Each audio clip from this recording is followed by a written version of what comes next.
Halo semuanya, selamat datang di Novel Time, selamat menikmati ceritanya, dan jangan lupa like, komen, dan subscribe ya. Episode 900, Laras pergi seusai mengucapkan apa yang perlu diucapkan. Aaron menatap punggung Laras yang menjauh.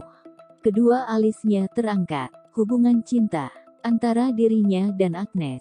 Aaron sama sekali tidak pernah memikirkan hal itu. Dia hampir lupa kalau laki-laki dan perempuan bisa saling tertarik.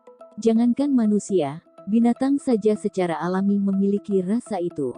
Lalu, perasaan, apa itu? Buat apa memikirkan sesuatu yang abstrak dan tidak berguna? Ketiga Dominic bersaudara hanya memiliki satu perasaan. Perasaan sayang terhadap keluarga mereka. Hanya satu itu saja.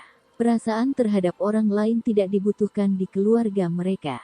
Mereka sangat skeptis tentang satu hal itu. Apakah perasaan itu benar-benar ada di dunia ini? Tidak, bukan. Hal abstrak itu berasal dari fantasi pikiran manusia. Contoh terdekat, kelakuan Askara. Mereka sama sekali tidak mengerti, ataupun memiliki keinginan untuk mengerti.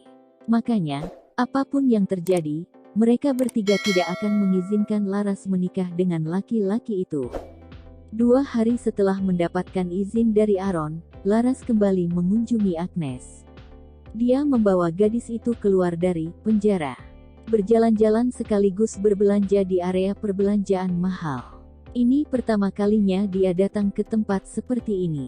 Selain kota metropolitan yang pernah dia kunjungi sesaat, kota A di negara H. Gambaran besar tempat ini mirip dengan kota A. Hanya saja, gaya berpakaian orang-orang sekitar terlihat berbeda. Cara berpakaian mereka seperti mengandung konsep kebebasan. Agnes sangat cocok dengan konsep ini. Jauh lebih baik daripada dikurung sendirian di dalam rumah. Kian kemari, Agnes kian menyukai Laras. Ikatannya dengan perempuan itu terasa semakin erat. Laras tidak segan-segan membelikan berbagai macam barang mahal untuk Agnes. Mulai dari pakaian bermerek, perhiasan berkilauan, sampai makanan lezat yang ada di area itu. Sampailah mereka ke depan toko pakaian dalam wanita. Tanpa berpikir panjang, Laras menarik Agnes, yang sedang menikmati es krim vanila, ke dalam toko itu. Agnes diseret masuk, sekaligus dipaksa melihat ratusan pakaian dalam wanita digantung di sekelilingnya. Dia menjulurkan lidah tanda tidak senang dengan barang-barang itu. Bayangan rasa gatal di tubuhnya saat memakai benda itu membuatnya tidak nyaman. Tapi, Laras tetap akan membelikan beberapa pasang untuk Agnes. Siapa tahu, suatu hari Agnes berubah pikiran. "Kamu suka yang mana?" tanya Laras pada Agnes. "Beli yang kamu suka aja." Pegawai toko yang berdiri tidak jauh dari keduanya melihat Laras dan Agnes dengan wajah cerah. Laras langsung mengerti apa arti tatapan itu. Rasa malu dalam sekejap menyelimutinya. Tampaknya si pegawai toko salah memahami perkataan Agnes. "Beli yang kamu suka saja."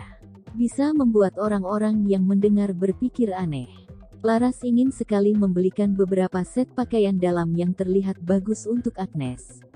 Tadi saat mereka keluar dari rumah, Agnes hampir saja pergi tanpa mengenakan dalaman. Untung saja, dia berhasil membujuk gadis itu. Kalau tidak, mata para pria hidung belang pasti langsung menyerang Agnes. "Tolong antar dia ke ruang ganti," kata Laras kepada pegawai toko. "Gak mau. Aku mau sama Laras." Pasrah, Laras mengantarkan Agnes sampai ke depan ruang ganti. "Kamu masuk sendiri. Aku tunggu di sini." Agnes menuruti perkataan Laras. Tidak sampai 1 menit kemudian, kepala Agnes menongol keluar. "Kamu masuk juga, dong. Aku nggak bisa pakainya." Laras menghela napas. Sudahlah, pikirnya. Semua di tempat itu perempuan. Tidak akan ada yang memandang mereka dengan tatapan aneh. Di dalam, wajah Laras seketika memanas. Entah karena suhu di dalam ruang ganti yang kecil itu terlalu panas, atau karena malu melihat Agnes setengah telanjang. Dia perlahan mengajari Agnes bagaimana cara menutupi aset berharganya. Baru setelah beberapa menit berlalu, Laras teringat sesuatu.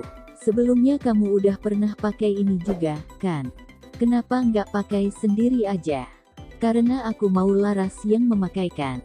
Aku nggak suka pakai sendiri. Selesai berucap, Agnes memutar badan, melingkarkan kedua tangannya ke leher Laras, lalu mencium bibir mungil perempuan itu tanpa aba-aba. Laras tercengang melihat kelakuan Agnes. Kakinya seketika lemas dan dia terjatuh ke lantai. Jangan cium aku sembarangan. Dua pegawai toko di luar saling melirik mendengar teriakan dari dalam ruang ganti. Mereka tertawa kecil. Mata mereka seakan saling memberi kode. Kejadian ini cocok untuk menjadi menu tambahan hidangan bergosip mereka. Menyenangkan sekali. Tidak peduli seberapa cepat Laras mencoba keluar dari ruang ganti untuk meredam efek kejut ciuman Agnes. Pipinya tetap saja merah semerah buah tomat matang. Dia mengambil beberapa set pakaian dalam yang menurutnya bagus. Membayarnya di kasir, lalu pergi meninggalkan Agnes yang masih berada di dalam toko. Tinggal lebih lama di toko akan membuatnya semakin menggila. Di luar, Laras menengok ke sekeliling. Tidak ada orang selain anak buah kakaknya. Untung saja, Askara tidak diam-diam mengikuti mereka. Laras kenapa lari cepat-cepat? Tanya Agnes polos. Meski Askara tidak ada di sana, Laras tetap memelankan suaranya. Berjaga-jaga, siapa tahu laki-laki itu mengirim mata-mata untuk membuntutinya juga. Kenapa kamu cium aku? Tanya Laras dengan alis terangkat. Karena aku suka kamu. Aku senang kamu suka aku. Tapi, jangan cium di mulut. Di tempat lain kayak pipi atau tangan aja. Oke, tangan dan pipimu selembut bibirmu. Laras menggaruk kepalanya. Pokoknya, lain kali jangan cium aku kayak tadi lagi. Kenapa? Laras nggak suka aku. Wajah Agnes mengkerut. Bukan, aku bukannya nggak suka kamu. Kalau aku nggak suka, buat apa aku ajak kamu jalan-jalan keluar rumah? Masalahnya, cium mulut itu buat antara laki-laki dan perempuan. Jadi, kamu jangan cium aku. Simpan ciuman pertamamu buat laki-laki yang kamu suka. Apa itu ciuman pertama? Ya, pertama kali kamu cium bibir orang. Laras menjelaskan. Oh, Aaron. Hah, orang yang pertama kali aku cium itu Aaron. Ciuman kedua, Aaron yang cium aku. Hah, Laras terkesiap mendengar kalimat itu. Tapi, aku nggak cinta Aaron, gumam Agnes pelan. Waktu itu, dia mencium Aaron karena ingin melumpuhkannya dengan racun. Sementara Aaron menciumnya sebagai hukuman. Tidak ada hubungannya dengan cinta. Perasaan yang dideskripsikan Laras tidak timbul sama sekali. Berita ini jelas membuat Laras kehabisan kata-kata. Benar juga, ciuman di mulut tidak selalu berarti cinta. Bisa aja sebagai bentuk kekerasan yang dilapisi manisnya ciuman bibir. Tapi, kalau begini, artinya, Aaron seorang brengsek yang melecehkan Agnes. Kakak keduanya mencium Agnes bukan tidak sesederhana seperti yang terdengar. Seumur hidup, Aaron tidak pernah bertemu dengan perempuan idamannya. Jadi, pasti ada alasan khusus kakaknya itu mencium Agnes. Apalagi yang Kak Aaron lakuin ke kamu selain mencium kamu. Keinginan Laras untuk bergosip tentang kakaknya mencuat. Dia menyentuh tubuhku. Agnes menunjuk dirinya sendiri. Terus, ada lagi? Enggak, di sini juga. Jari telunjuk Agnes mengarah ke bawah. Hah, Laras berseru kaget. Kakaknya ternyata seganas ini. Berani melecehkan anak kecil. Tidak, Agnes sudah bukan lagi anak kecil. Dia sudah bisa dianggap dewasa. Sudah boleh jatuh cinta dan melakukan hal lain. Laras mencoba menenangkan diri. Udah, gak ada lagi. Gak ada. Laras terdiam, memikirkan apa maksud tindakan kakaknya. Untuk memenuhi kepuasan batin. Sepertinya tidak. Terlalu simpel jawabannya. Begini aja, deh. Kalau lain kali kamu mau cium aku, jangan cium aku. Cium Kak Aaron aja. Laras tersenyum licik. Kesempatan bagus untuk menjodohkan keduanya. Dia dengan senang hati membantu Aaron dan Agnes bersatu. Siapa tahu, kebencian antara keluarga mereka bisa dihapuskan dengan cinta. Tidak ada salahnya juga membiarkan Agnes melahirkan anak untuk keluarga Dominic. Setiap ada waktu di siang hari, Laras selalu menyempatkan waktu mengunjungi Agnes. Dia sudah menemukan hobi barunya. Berjalan-jalan bersama teman yang berpotensi menjadi kakak iparnya. Dia mengajari gadis itu bagaimana cara memakan udang yang benar. Bagaimana menyeberang ke pulau benua barat dengan menggunakan perahu. Agnes menerima semua ajaran Laras dengan senang hati. Sementara Askara berdiam diri di atas sofa ruang tengah sendirian. Tubuhnya memancarkan aura mencekam. Tidak ada yang berani mendekat, kecuali pelayan perempuan yang menuangkan kopi untuknya. Ichi saja was-was saat mendekatinya. Anjing kecil itu menggoyangkan ekornya sembari menjulurkan lidah. Tidak lama berhenti karena tatapan dingin Askara menohok matanya. Episode 901. Askara menggulurkan tangannya, mengangkat Ichi dari lantai sambil menatap anjing kecil itu tajam. Ichi terlihat tertekan mendapat tatapan maut Askara. Lidahnya tidak lagi menjulur. Tampaknya dia ketakutan berada di dekat laki-laki itu. "Kamu ngapain cari aku? Waktu Laras keluar, kamu nggak menggonggong. Dasar, nggak berguna." Ichi menunduk ke lantai, seolah-olah mengerti ucapan Askara. "Kalau begitu, mulai hari ini kamu nggak boleh masuk kamar Laras lagi." Seusai berbicara, Askara mengembalikan anjing kecil itu ke lantai. Kaki Ichi melemas. Dia terkulai lemas tak berdaya. Askara menarik pandangannya dari Ichi. Tidak memedulikan kondisi Ichi sama sekali. Tidak lama kemudian, ada suara terdengar dari arah luar rumah. Askara dan Ichi hampir bersamaan merespon suara itu. Yang satu menolehkan kepala ke arah pintu. Yang satu berdiri tegak sambil mengibaskan ekor. Laras, yang baru saja tiba setelah naik kapal, melihat Ichi menyambutnya dengan mata lebar memelototinya. Dia berseru sambil tersenyum, "Ichi." Dia menggendong Ichi ke dalam pelukannya. Tawa keluar dari mulutnya. "Kenapa? Aku cuman keluar beberapa jam." "Ichi kangen, ya." Laras mendongakkan kepala. Matanya bertemu dengan sorot gelap Askara. Otaknya berputar. Ada apa dengan laki-laki itu? Apa dia bersikap seperti ini karena dirinya baru saja keluar bermain dengan Agnes? Bukankah dia sudah meminta izin dari Askara? Malahan, dia pulang lebih awal dari yang seharusnya. "Kamu nggak lihat aku?" tanya Laras dingin. "Tamat sudah riwayatnya," pikir Laras di dalam benaknya. Dasar Askara, bisa-bisanya iri karena seekor anjing kecil. Tingkat posesif laki-laki itu memang sudah di luar nalar. Tidak ada yang bisa menebak jalan kerja otaknya. "Lihat." Laras menaruh Ichi di lantai. "Karena Kak Sandi dan Kak Aron belum pulang, aku mau istirahat dulu di atas." Baru saja Laras melangkah masuk ke kamarnya. Dering ponselnya menggema. Sebuah panggilan video dari Agnes. Sebelum pulang tadi, dia sempat membelikan ponsel untuk gadis itu. Harapannya bisa mengurangi rasa bosannya. "Kenapa?" Itu kata pertama yang keluar dari mulut Laras. "Katamu, kalau aku bosan, aku boleh video call kamu." "Iya, boleh." "Laras, kamu kapan mau tidur bareng aku?" Di dalam layar ponselnya, Laras melihat Agnes sedang terbaring manja di atas sofa. Gadis itu memeluk boneka beruang berukuran sedang hasil belanja tadi. Laras hampir saja tersedak karena air liurnya sendiri. Apa ciuman mendadak tadi tidak cukup? Kenapa masih memintanya tidur bersama? Kalau Askara sampai tahu tentang hal ini, Agnes tidak akan diperbolehkan berada kurang dari jarak 1 meter darinya. Lihat saja barusan. Hanya karena dia menyapa Ichi sebelum menyapanya, Askara langsung memelototinya. Tapi, dia malu menolak pertanyaan sekaligus permintaan itu. "Kita lihat nanti aja. Siapa tahu ada kesempatan." "Kapan itu?" "Nanti saja." "Masih lama?" "Gak lama."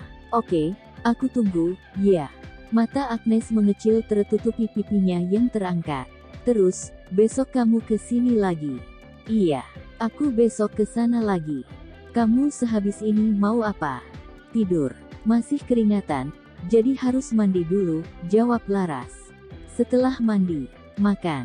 Laras tersenyum melihat Agnes berbasa-basi. "Kamu besok mau makan apa?" Nanti aku bawakan ke sana. Bawa makanan yang kamu suka aja. Aku kepingin coba. Oke. Kalau perjodohan antara Agnes dengan kakak keduanya berhasil, maka gadis itu akan menjadi kakak iparnya. Secara harafiah, seharusnya dia lebih tua, tapi ini kasus khusus. Agnes akan menjadi kakak ipar sekaligus adik iparnya. Dia harus memperlakukan calon saudara iparnya dengan baik. Lah. Seusai menutup telepon, Laras pergi ke kamar mandi sambil bersenandung. Di sisi lain, senyuman di wajah Agnes lenyap saat melihat layar ponselnya berubah menjadi hitam pekat. Andai Laras tidak perlu pulang, dia masih bisa bermain dengannya sekarang. Tapi, itu mimpi yang tidak realistis. Laras punya kesibukan sendiri. Dia punya keluarga. Masih ada laki-laki yang menanti perempuan itu. Dan, yang terpenting, ke-6 anaknya. Agnes membayangkan wajah anak-anak Laras. Sepertinya akan terlihat lucu seperti Laras. Kalau dia menikahi James, mungkinkah dia memiliki anak-anak imut seperti Laras juga? James Law, nama itu membuat Agnes semakin sedih. Dia benar-benar merindukan laki-laki itu. Aaron pernah berjanji tidak akan mengapa-apakan James setelah dibebaskan. Di mana dia sekarang? Di kota A. Agnes bertanya-tanya. Dia sudah mempunyai telepon genggam. Kenapa tidak menelponnya saja sekarang? Agnes pun memasukkan nomor James dan menelpon laki-laki itu. Panggilannya berdering beberapa kali. Tidak ada yang mengangkat. Dia mencoba menunggu lebih lama lagi. Tepat sebelum Agnes menyerah, seseorang menyapa dengan 3 kata. Halo, siapa? Ya, James. Kamu baik-baik aja. Agnes, kamu di kota A. Kondisimu gimana? Ada luka? Agnes terdengar khawatir. Aku nggak apa-apa. Nggak ada luka juga. Kamu khawatir sama aku? Iya, aku khawatir. Kamu di mana sekarang? Bisa aku jemput? Hati Agnes berubah masam. Dia ingin sekali kembali ke rumah James yang hangat. Itu tempat pertama di mana dia bisa merasakan kehangatan sebuah rumah. Tapi, dia tahu dia tidak bisa kembali ke tempat itu. Dari percakapan barusan, Agnes bisa menyimpulkan laki-laki itu tidak tahu apa yang terjadi. Lebih tepatnya, James tidak tahu apa yang terjadi padanya. Kalau tidak, dia tidak akan bertanya seperti itu. Waktu itu Agnes melihat video yang ditunjukkan Aaron padanya. James sedang dalam keadaan koma. Agnes, kamu di mana? Bisa kasih tahu aku? James berusaha terdengar tetap tenang. Tidak ingin menakuti gadis itu. Agnes menggigit bibirnya pelan. Dia tidak tahan. Aku di Asia. Kalimat itu terhenti di tengah. Dia seakan bahaya sedang mendekat. Dan, dengan cepat, lampu di belakangnya tiba-tiba tertutupi sesosok bayangan hitam. Agnes membalikkan badan dan menemukan Aaron sedang mendekatinya. Saking takutnya, Agnes sampai duduk tegak dan menyembunyikan ponselnya di bawah bokong. Sini, Aaron mengulurkan tangan. Aku cuman telepon orang, kata Agnes pelan. Sini. Agnes tidak berani melawan. Dia mengambil ponselnya dan menaruhnya di telapak tangan Aaron.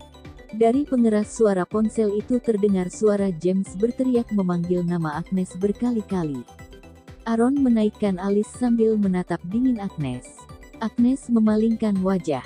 Takut. Aku mau mandiin Agnes. Ini hukuman buat dia karena menelpon kamu. Setelah berbicara, Aaron menarik paksa lengan Agnes. Teriakan itu menjadi hal terakhir yang didengar James sebelum panggilan terputus. Satu tangan Aaron cukup untuk mengunci kedua tangan Agnes. Sorot buasnya tidak kalah dengan serigala yang berkeliaran di pulau terlarang. Kamu dapat HP itu dari mana? Aku mencurinya. Agnes tidak mau mengatakan kalau ponsel itu hasil pemberian Laras karena tidak ingin perempuan itu dimarahi Aaron. Aaron menyengir. Senyuman dinginnya hampir menyentuh mata. Kamu nggak ingat akibatnya kalau berani kabur. Gimana kalau sekarang aku suruh orang menghabisi si James? Jangan, seru Agnes spontan. Aku nggak lari kemana-mana. Cuman kemarin jalan-jalan sama Laras aja. Terus, apa aku mengizinkanmu menelpon James? Hah? Teriakan Aaron menggema. Agnes seketika meringkuk. Air matanya tertahan. Jangan nangis. Kenapa nggak boleh nangis? Kamu buat aku takut. Air mata itu tidak lagi terbendung. Tetesannya bulat bagai manik-manik transparan. Aaron mengernyitkan dahinya. Ingin sekali rasanya mencekin gadis itu sampai mati. Tapi, proses kematian seperti itu terlalu simpel. Gadis itu harus diberi pelajaran secara perlahan. Aaron memegang dahu Agnes. Kamu dengar tadi aku bilang apa ke James? Apa? Agnes terisak. Aku mau mandikan kamu. Episode 902. Aku bisa mandi sendiri. Agnes berusaha menolak. Maksud aku bukan mandi biasa. Aaron berdiri dan menarik tangan Agnes ke kamar mandi. Tanpa kekuatannya, Agnes seperti seekor ayam yang dibawa ke pemotongan. Gak mau, jangan. Aaron melempar Agnes ke dalam kamar mandi. Kejadian ini tampaknya tidak asing. Agnes Panidena menggaruk-garuk pintu kaca di depannya. Matanya yang berlinang air mata seakan memohon pengampunan. Aku kasih tahu Laras kalau kamu jahat ke aku. Aaron mengerutkan dahinya. Auranya terlihat semakin gelap. Dia tiba-tiba teringat. Laras dan Agnes beberapa waktu terakhir sering bertemu dan menghabiskan waktu bersama. Perasaannya menjadi tidak enak. Kamu bilang apa aja ke Laras? Aku bilang kamu jahat ke aku. Terus, soal ciuman pertamaku ke kamu. Dan, waktu kamu menyentuhku dulu. Dasar. Aaron memukul tembok di sampingnya keras. Getarannya sampai mengguncang seisi kamar mandi. Agnes spontan melangkah mundur. Kamu jangan macam-macam ke aku. Aku nggak bisa apa-apa. Ini nggak adil. Kenapa semuanya kamu kasih tahu ke dia? Aaron meraung bak singa jantan yang menjaga teritorinya. Aku cuman kasih tahu ke Laras, kok. Agnes merasa alasan itu cukup untuk membela dirinya. Wajah Aaron penuh amarah. Dia melangkah maju dan mencekik leher gadis itu. Lain kali jangan bilang-bilang lagi ke Laras. Oke, aku cuma bicara fakta ke Laras. Buktinya sekarang kamu memaksaku memandikanku. Agnes berani menjawab seperti itu karena dia merasa ada Laras yang akan membelanya. Dia tidak lagi takut melawan Aaron karena laki-laki itu pasti kalah melawan adik perempuannya. Kalau kamu nggak kasar, nggak ada yang aku bicarakan ke Laras. Gigi samping Aaron merapat, pipinya sampai menyembul keluar hasil otot-otot yang menegang. Perkataan Agnes cukup masuk akal. Tapi, dia tetap saja tidak senang. Agnes harus tahu itu. Aaron melepaskan tangannya lalu pergi meninggalkan gadis itu sendirian. Dia tidak ingin Agnes terus melapor pada adik perempuannya. Terlalu memalukan. Di mana dia harus meletakkan wajahnya kalau semua perbuatannya terhadap Agnes terbongkar. Kira-kira, apa reaksi Laras saat mendengar cerita Agnes? Seharusnya tadi dia bertanya pada Agnes. Kunjungan hari itu berakhir dengan Aaron pulang dengan kekalahan. Sesampainya di kastel, dia langsung ke kamar Laras. Mencari adik perempuannya untuk diinterogasi. Bukannya bertemu dengan Laras, malah Askara yang dia jumpai pertama. Laki-laki itu sedang berdiri di depan kamar adiknya. Membuka pelan pintu kamar itu seperti pencuri di tengah malam. Dengan mata memicing, Aaron bergegas menarik pintu yang sudah terbuka sedikit. Suaranya menggema menembus pintu kamar mandi. Laras yang sedang asyik berendam di batub sambil meminum jus buat seketika terdiam. Suara apa itu? Jangan-jangan, Askara masuk tanpa meminta izin darinya. Sialan. Saking takutnya, Laras segera keluar dari batub. Dia membuka pintu kamar mandi sampai celahnya cukup untuk menguping. Tidak ada suara apapun di luar. Dia juga tidak melihat seorang pun di dalam kamarnya. Mungkin, telinganya salah mendengar. Otaknya berhalusinasi karena terlalu rileks, pikir Laras dalam benaknya. Sudahlah. Lebih baik berhenti mandi sekarang daripada nanti terjadi sesuatu yang tidak dia inginkan. Ini udah larut, kamu mau apa? Lewat jam makan malam aja belum, protes Askara. Tinggal ditunggu aja, kan? Kamu ngapain diam-diam masuk ke kamar Laras? Askara mengamati Aaron selama beberapa saat. Dirinya sedang ditarget. Kamu baru balik dari vilaku? Tanya Askara balik. Kedua alis Aaron terangkat. Bagaimana bisa Askara tahu dia datang dari mana? Apakah Askara seorang cenayang yang menjelma menjadi manusia? Kita berdua sama-sama punya kelemahan. Gak perlu memojokkan satu sama lain, kan? Toh, cewekmu masih ada di vilaku juga. Kalimat itu terdengar seperti ancaman tersembunyi. Askara sedang mencoba bernegosiasi dengan Aaron untuk melepaskannya. Aaron mengepalkan tangan. Yang terpenting sekarang itu kita harus bisa damai. Kalau kamu mau aku lapor ke Sandy dan Ben soal Agnes masih hidup, kata Askara dengan wajah datar. Aku nggak masalah. Kamu yang bakal kena marah.